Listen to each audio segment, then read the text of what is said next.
अस्सलाम वालेकुम दोस्तों, आज हम ऐसे मुल्क की सैर करने जा रहे हैं जहां आपको दुबई की तरह ऊंची बिल्डिंग्स नहीं मिलेंगी, बल्कि आज भी वहां जाकर आप देखेंगे कि 100 साल पहले का अरबी माहौल दिखाई देगा।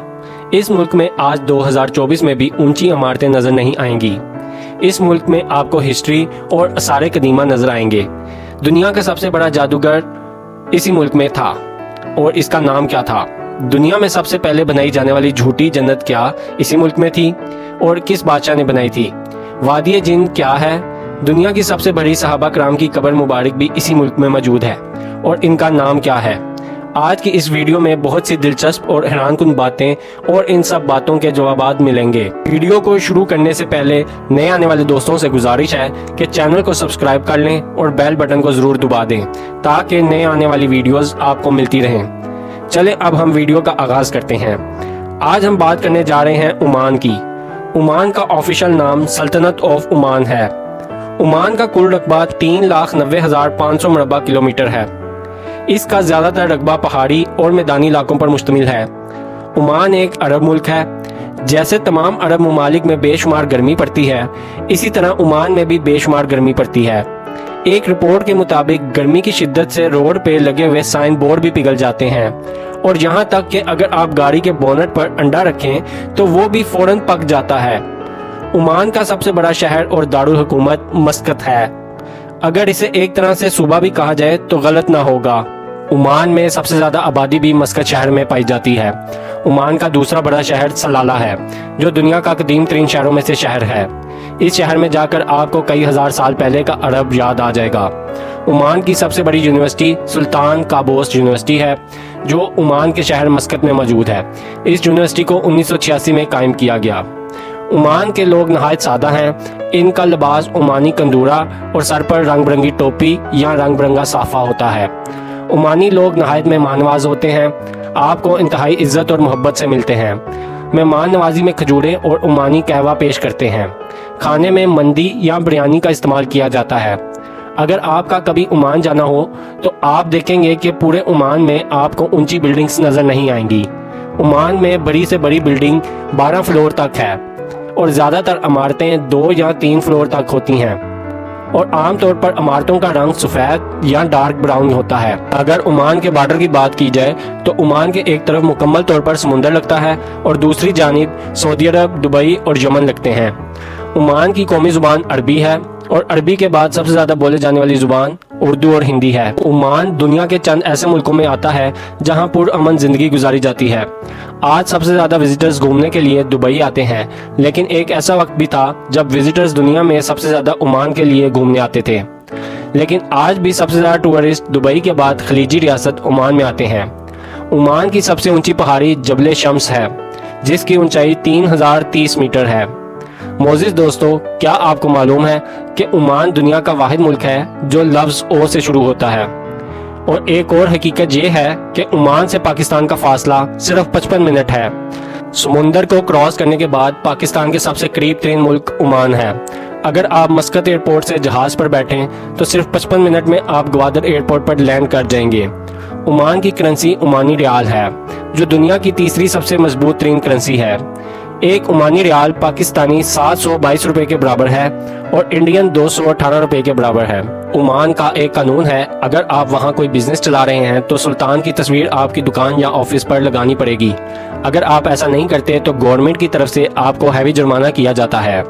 ओमान अरब की ऐसी जमीन है जहां से आपको हजारों साल पुराने आसार कदीमा मिलेंगे। तमाम दुनिया में मौजूद इंसानी आबादी का सबसे पहले मुल्कों में आने वाला एक मुल्क ओमान है। ओमान में ज़मीनी साफ पानी ना होने के बराबर है, जिसकी बड़ी वजह ज़्यादातर रकबे में खुश्क पहाड़ों का होना है। इसलिए ओमान की गवर्नमेंट समुंदर का पानी साफ करके और बारिशों का पानी जमा करके अपनी ज़िंदगी का गुजर बसर करते हैं। मोजिज़ दोस्तों, ओमान में बादशाही निज़ाम है। सुल्तान कबूस की वफ़ात के बाद हातिम बिन तारिक नए सुल्तान बन गए। सुल्तान कबूस की वफ़ात 10 जनवरी 2020 में हुई। सुल्तान कबूस की वफ़ात के बाद ओमान ने बहुत ज़्यादा तरक्की की। सुल्तान कबूस तकरीबन 50 साल तक इस मुल्क के बादशाह रहे जो ओमान के आर्मी चीफ भी थे। सुल्तान कबूस की आज तक कोई औलाद मंजर आम पर नहीं आई।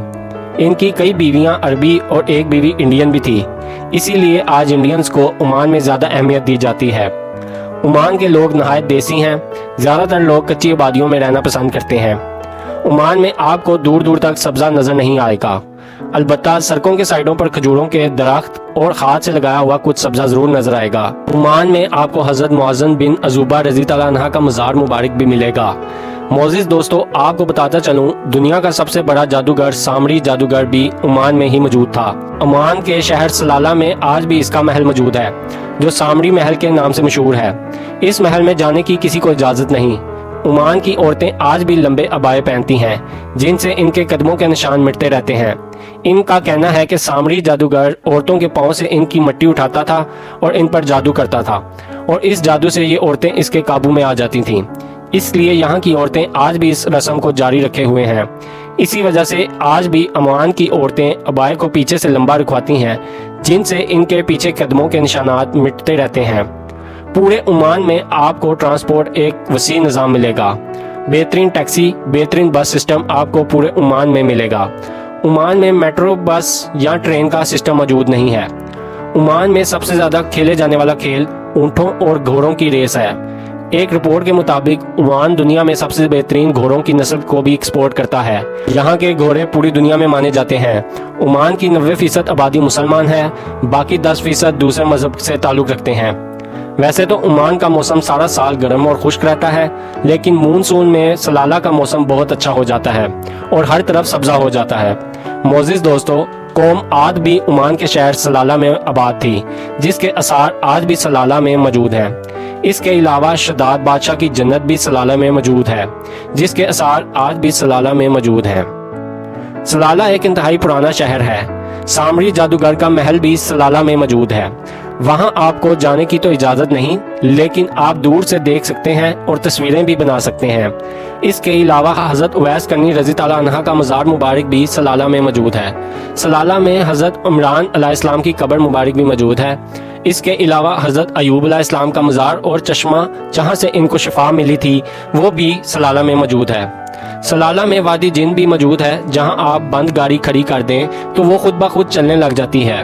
معزز دوستو، کیا آپ کو معلوم ہے کہ قوم سمود بھی عمان کی سرزمین پر موجود تھی، جس پر اللہ تعالیٰ نے عذاب بھیجا اور وہ ختم کر دی گئی۔ پورے سلالہ میں آپ کو ایسے مقامات ملیں گے جو آثار قدیمہ اور ہسٹری سے بڑے پڑے ہیں، جو کہ زیادہ تر اسلامک ہسٹری کے ہیں۔ دوستو، یہ تھی آج کی ہماری دلچسپ اور انفارمیٹو ویڈیو۔ اگر آپ کو ویڈیو پسند آئی تو کمنٹ باکس میں اپنی رائے کا اظہار ضرور کیجیے گا، اور نئے آنے والے دوستوں سے گزارش ہے کہ اس چینل کو سبسکرائب اور لائک کر لیجئے، بیل بٹن کو دبا دیجئے تاکہ آپ کو نئے آنے والی ویڈیوز کی نوٹیفیکیشن ملتی رہے۔ اپنا خیال رکھیں۔ اللہ حافظ۔